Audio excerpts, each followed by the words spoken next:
Anselm Kiefer early works, as the title already says, really focuses on the early works. So we go back to the roots of Anselm Kiefer's practice. Now best known for his large-scale installations, for large paintings in which he uses a variety of wonderful unconventional materials such as gold or lead or straw or kind of dried flowers, concrete, you name it.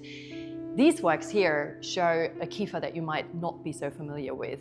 Much smaller, more modest scale, uses watercolors, more simple artistic materials, but still many of the signature themes, the signature motifs, signature styles are all already there. And so that's really interesting now that he's turning 80 to look back at these early works. And also thinking about the current political climate, works that deal with Germany's very troubled past of, Second World War, Third Reich, the Holocaust, seems more important than ever.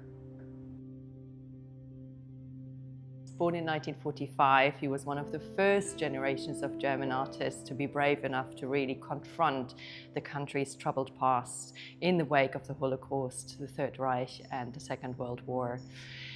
He was born just when the Second World War ended in Germany. And that experience of living and growing up in post-war Germany has really impacted his work in terms of the artistic language, in terms of the motifs, in terms of cultural memory that he deals with.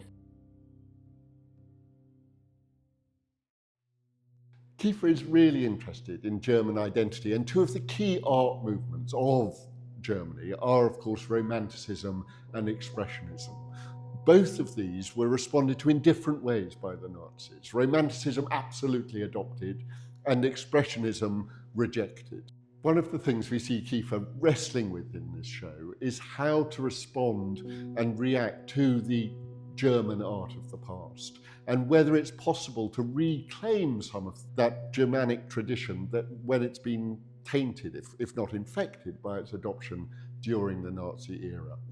So we see him working with woodcuts. Woodcuts are a specifically German tradition. Obviously the famous woodcuts of Albrecht Dürer from the Renaissance, absolutely championed by the Nazis as part of their German past. But also woodcuts adopted by the Expressionist artists who were rejected as degenerate by the Nazis.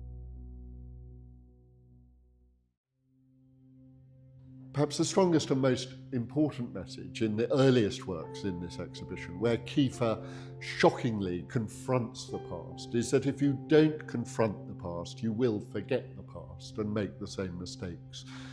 And among the most disturbing facts of the last few years is that in the years it's taken to develop this show, that message has only become more vital, more urgent, and more relevant.